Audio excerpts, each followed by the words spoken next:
আসসালামু আলাইকুম। সিলেট স্টুডিও থেকে চ্যানেল এস সিলেট নিউজে সবাইকে স্বাগত জানাচ্ছি। সঙ্গে আছে জান্নাতুল নাজনীন আশা। শুরুতে জানিয়ে দিচ্ছি শিরোনামগুলো। প্রবাসীদের স্বার্থ সুরক্ষায় শীঘ্রই গঠিত হবে প্রবাসী সেল। সিলেটে প্রবাসী কল্যাণ প্রতিমন্ত্রী শফিকুর রহমান চৌধুরীর আশ্বাস। এবার সুনামগঞ্জের বানভাসী মানুষের পাশে খাদ্য সহায়তা পৌঁছে দিয়েছে রেস্কিউ এইড ট্রাস্ট। কোটা বিরোধী আন্দোলনে সারা দেশের মতো সিলেটেও বাংলা ব্লকের ঘোষণা দিয়েছেন সিলেটের বিভিন্ন বিশ্ববিদ্যালয়ের শিক্ষার্থীরা। বিয়ানীবাজারের চারখাইয়ে বিএনপির ভারপ্রাপ্ত চেয়ারপারসন তারেক রহমানের পক্ষ থেকে খাদ্য সামগ্রী বিতরণ এবং গোলাপগঞ্জ পৌরসভার বাজেট ঘোষণা করেছেন পৌর মেয়র আমিনুল ইসলাম রাবেল। শুনছিলেন শিরোনাম, এবারে বিস্তারিত। প্রবাসী কল্যাণ ও বৈদেশিক কর্মসংস্থান প্রতিমন্ত্রী শফিকুর রহমান চৌধুরী বলেছেন, প্রবাসী বাংলাদেশিরা যে কোনো ধরনের হয়রানি থেকে রক্ষা পাওয়ার জন্য প্রবাসী সেল গঠন করার লক্ষ্যে কাজ করছে সরকার। ব্র্যান্ডিং বাংলাদেশ শীর্ষক ওয়ার্ল্ড কনফারেন্স সিরিজ 2024 এর এনআরবি রেমিটেন্স বিনিয়োগ এবং আইনি সুরক্ষা এবং জাতিসংঘ শান্তিরক্ষীদের ভূমিকার শীর্ষক সেমিনারে প্রধান অতিথির বক্তব্যে তিনি এসব কথা বলেন। For NRB chairperson MS. Shakil চৌধুরীর সভাপতিত্বে সেমিনারে প্রধান অতিথির বক্তব্য রাখেন সুপ্রিম কোর্টের বিচারপতি খিজির আহমদ চৌধুরী। অনুষ্ঠানে মূল আলোচক হিসেবে উপস্থিত ছিলেন বাংলাদেশ বিমান বাহিনীর সাবেক প্রধান air chief marshal Masihuzzaman Serniabat, Bangladesh ব্যাংকের পরিচালক মোহাম্মদ বায়েজিদ সরকার, প্রবাসী রেজাল কবির রাজ। বিভিন্ন বিষয়ে বক্তব্য রাখেন সিলেট চেম্বারের সহসভাপতি এহতেশামুল হক চৌধুরী, ব্যারিস্টার ফয়েজ উদ্দিন আহমদ, লেখক শিক্ষাবিদ মিহির কান্তি চৌধুরী। অনুষ্ঠানে আয়োজকদের পক্ষ থেকে বলা হয়, পৃথিবীর মধ্যে অন্যতম সম্ভাবনাময় রাষ্ট্র হচ্ছে বাংলাদেশ, আর বাংলাদেশকে বিশ্ব দরবারে তুলে ধরার জন্যই সেন্টার ফর এনার্জিজ এর মূল লক্ষ্য। প্রবাসীদের সমস্যা সম্ভাবনার কথা শুনে দেশে প্রবাসী বিনিয়োগ বাড়ানোই এই সেমিনারের মুখ্য উদ্দেশ্য বলে জানান আয়োজকবৃন্দ। সেমিনারে প্রায় অর্ধশত প্রবাসীরা উপস্থিত ছিলেন। সুনামগঞ্জে 2 দফা বন্যায় বিপর্যস্ত মানুষ। এখনও মানুষের বাড়িঘর, রাস্তাঘাটে বন্যার পানি থাকায় ভোগান্তিতে আছেন তারা। বন্যায় বিপাকে পড়া এমন মানুষের মধ্যে জরুরি খাদ্য সহায়তা পৌঁছে দিয়েছে রেস্কিউ এইড ট্রাস্ট। সংগঠনের পক্ষ থেকে বন্যার্ত মানুষের বাড়ি বাড়ি গিয়ে এসব ত্রাণ সহায়তা পৌঁছে দেওয়া হয়। আমাদের সুনামগঞ্জ প্রতিনিধি খলিল রহমানের তথ্য ও চিত্রে আরও জানাচ্ছেন সন্দীপন শুভ।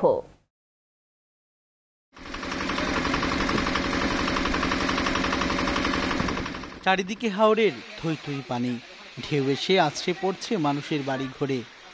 ঘরের বেড়া, কারো কারো ভিটা ক্ষতিগ্রস্ত হয়েছে। বন্যা যেন নিঃস্ব করে দিয়েছে গ্রামের মানুষদের।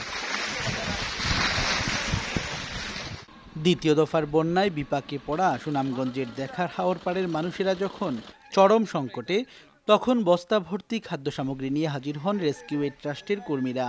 নীলপুর ও কান্দাপাড়া গ্রামের বাড়ি বাড়ি নৌকা নিয়ে গিয়ে খাদ্য সামগ্রী তুলে দেওয়া হয়। এমন ভয়াবহ বন্যার মধ্যে খাদ্য সহায়তা পেয়ে অনেকেই যেন স্বস্তি ফিরে পান। আমি বড় কষ্টের মাঝে আসছি, বুঝছেন। 1 লাখ টাকা আমি ঘরটা বানাইছিলাম, এখন আমার ঘরটা দিয়ে গেছে। এখন আমি কি করি, আমি কি করবো, আমি নিজে চিন্তা করে বলতেছি না। দেওয়া তিনি 19টা ভাঙা গেছে কি, আমরা খালি চান্দা লই এই মানুষের বাইরে বাইরে আসলাম। ওনা আমরা বাড়িতে আইছি, আমরা কোনটা খাইছি না ও খাইলাম। বাড়ি ঘর সবটা ভাঙ্গিয়া একবারে সস্তা হয়ে গেছে। আমরা অবস্থা আমরা পারে আমরা কোনটা করতাম, চেষ্টা পারে আমরা বাদে তার চেষ্টা পারে আমরা করে আমরা গেছো হয়ে গা রাস্তার বাদে গা আমরা আসলে চলেছি। খাদ্য সামগ্রী ভর্তি বস্তা নিয়ে খুশি মনে নিজের ঘরে ফিরেন বন্যার্তরা। খাদ্য সামগ্রীর মধ্যে ছিল চাল, ডাল, তেল, আলু, চিরা, মুড়ি, সাবান ও গ্যাস লাইটার। একসঙ্গে এত খাদ্য সামগ্রী এর আগে কেউ দেয়নি বলে জানান তারা। খাদ্য সামগ্রী পেয়ে রেস্কিউ এইড ট্রাস্ট ও প্রবাসী দানশীলদের প্রতি কৃতজ্ঞতা জানান উপকারভোগীরা। বন্যায় আমার ঘরটা ভাঙ্গিয়া নিচে কি পানির উঠতে আসি, আপনারা সাহায্য দিচ্ছেন, আমি বড় খুশি হয়েছি। বাবা মিন্ন মাছ বইরা দোয়া করো। পর্দার বাইরে দিচ্ছে মানে আমি একটা বস্তা পাইছি চাল বাইরে, আমি বড় খুশি হয়েছি। আপনারা লাগি দোয়া করি। সাহায্য পাইছি না, আজকে আমরা সাহায্য পাইছি, এই সাহায্য পাই আমার খুশি আছি। গ্রামে গ্রামে নৌকা নিয়ে ঘুরে ঘুরে খাদ্য সামগ্রী বিতরণ কাজে স্থানীয় সমাজকর্মীরাও সহযোগিতা করেন। মানুষের দুঃসময়ে পাশে থাকার জন্য তারা রেস্কিউ ট্রাস্টের প্রতি ধন্যবাদ ও কৃতজ্ঞতা জানান। মানুষ খুবই অসহায়, প্রকৃতির কাছে অসহায়, তো আপনারা প্রত্যেকবারই আমাদেরকে সহযোগিতা করে থাকেন। বন্যায়, তারপরে করোনাকালীন সময় আপনারা সহযোগিতা করেছেন, এই জন্য আমি আপনাদের প্রতি কৃতজ্ঞতা জানাচ্ছি, ধন্যবাদ জানাচ্ছি আমার সুনামগঞ্জ সদর উপজেলাবাসীর পক্ষ থেকে। প্রবাস থেকে যারা আমাদের বন্যার্ত বানবাসীদের সহযোগিতা করতেছেন, আমি এলাকাবাসীর পক্ষ থেকে তাদেরকে ধন্যবাদ। আপনাদের সহযোগিতায় আমরা এই বানবাসীর দুঃখ কাটিয়ে উঠতে পারবো বলে আমরা আশাবাদ ব্যক্ত করছি। রেস্কিউ ট্রাস্ট সুনামগঞ্জের বন্যার্ত মানুষের পাশে সবসময় থাকবে এবং তাদের জন্য সহযোগিতা অব্যাহত রাখবে, এমনটাই প্রত্যাশা সবার। সন্দীপন শুভ, চ্যানেল এস নিউজ ডেস্ক। প্রবাসীরা বাংলাদেশে একটু যাচাই বাছাই করে চাহিদা সম্পন্ন সেক্টরে বিনিয়োগ করলে তারা সফল হবেন এবং ভালো মুনাফাও অর্জন সম্ভব। বাংলাদেশে বিনিয়োগ করে সফল দুই যুক্তরাজ্য প্রবাসী ব্যবসায়ী শাহারুদ্দিন আহমেদ ও রেজাউল কবির রাজা চ্যানেল এসের সাথে আলাপকালে এই অভিমত ব্যক্ত করেন। সিলেট থেকে বিস্তারিত জানাচ্ছেন মইনুদ্দিন মঞ্জু, ক্যামেরায় ছিলেন শামীম হোসেন। দেশি ওয়েডিং ও দেশি লাউঞ্জ সহ ইংল্যান্ডে 2 যুগ ধরে একাধিক ব্যবসা সুনামের সাথে করছেন শাহারুদ্দিন আহমেদ। অন্যদিকে দ্য রাজা of can't restaurant, the king hotel সহ নানা সেক্টরে ব্যবসা করে নিজেকে সফল ব্যবসায়ী হিসেবে প্রতিষ্ঠিত করেছেন রেজাউল কবির রাজা।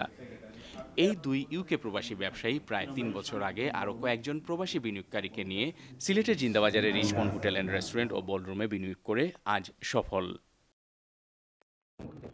বাক্কা আত্মগি আমি চেষ্টা করলাম বাংলাদেশে ইনভেস্ট করতাম।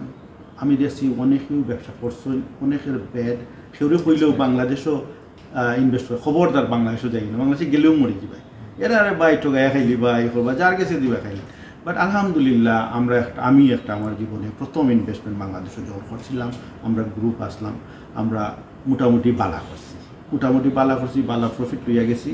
আমার পার্সোনাল এক্সপিরিয়েন্স আপনারা দেখরা, আমি ইনভলভ রিচমন্ডের লগে আমি ইনভলভ হয়েছি, আমি ওয়ান অফ দ্য পার্টনার। আমরা ইনভলভ হওয়াই লট অফ ও রিচমন্ডে আপগ্রেড করতাম পারছি আমরা ওন টেস্ট অ্যান্ড চয়েস দেওয়া। নাইলে একটা শপিং মলের উপরে মানুষ এক্সপেক্ট করে না গ্রেডর হাই এন্ড স্টাইল হোটেল কেউ খরচে করি। এখন দেখা নি আপনি দেখরা, লট অফ মানুষ জানে না। সো আপনারা যদি আইন না একটা জিনিসটা করতে পারত না। আমি লাভবান, আমরা লাভবান আলহামদুলিল্লাহ, নট ব্যাড, আমরা বালা করলাম আর আশা করি আরো বালা করবো। সিলেটের এই দুই কৃতি সন্তান শাহারুদ্দিন আহমেদ ও রেজাউল কবির রাজা জানালেন, অতীতে বাংলাদেশে বিনিয়োগ করে অনেকের তিক্ত অভিজ্ঞতা থাকতে পারে, তবে বর্তমানে অনেক ইতিবাচক পরিবর্তন হয়েছে এবং বাংলাদেশে বিনিয়োগের প্রচুর অপরচুনিটিও আছে। নতুন আরও প্রজেক্টে নিজেরা বিনিয়োগ করার তথ্য জানিয়ে এই দুই প্রবাসী অন্য প্রবাসীদেরকেও বাংলাদেশে বিনিয়োগের আহ্বান জানালেন। আমি কইমু অল এনআরভি রে, মোস্ট এনআরভি আপনারা আউকা, আপনার দেশে ইনভেস্ট করুক। আই নো বিটার এক্সপিরিয়েন্স আছে, আপনারা এত মাঝে গুড এক্সপিরিয়েন্সও আছে। তো আপনারা যদি বিটারটা কি সব প্ল্যাটফর্ম রেডি করে কেউ দেয় না, প্ল্যাটফর্ম আপনি রেডি করা লাগবো। আর একটা আমি আওয়া যাওয়া করা বিকজ অফ বিজনেসম্যান ওয়ান জার্নিতে আদার থিং আমরা করতাম পারলাম। সো আমি আরো বিগার স্বপ্ন সামথিং দেখলাম, ইনশাল্লাহ ভেরি সুন আপনার আমি সারপ্রাইজ দিমু সামথিং বিগ। বাংলাদেশও আছে, ভালো মানুষ আছে, ইনভেস্ট করলে ওইব ইনশাল্লাহ। এগুলো খালি যে মাইর খাইলা নাই, বহুত কোম্পানি আছে, বড় বড় বহু লন্ডনীয় খোলা আছে, এরা দেশেও যায় না, আমরা যারা চিনি, কিন্তু এরা ফ্রন্ট লাইন এরা না, এরা মিডিয়াত আইন না, কিন্তু পয়সা ঠিকও বানায়, এরা প্রদেশও থাকলা আমার লন্ডন গিয়া মাঝে মাঝে গিয়া মাঝে বেড়াইয়া গিয়া এরা। তো উদ্দেশ্য মানুষের যে ভুল ধারণাটা, যেহেতু আমরা কমিউনিটিতে আমরা পরিচিতি আছে আর আমরা আইসি মানুষ যদি জানো, তারও মানুষ উৎসাহিত হইবা। শুধু মুনাফা অর্জন নয়, বাংলাদেশে বিনিয়োগ করলে কর্মসংস্থান সৃষ্টির পাশাপাশি জন্মভূমির অর্থনীতিতে নিজেদের কিছুটা হলেও সম্পৃক্ততা হচ্ছে, এটাই তাদের কাছে সবচেয়ে বড় আত্মতৃপ্তি জানালেন শাহারুদ্দিন আহমেদ ও Rezaul Kabir Raja. Moinuddin Manju, channel S news, Sylhet.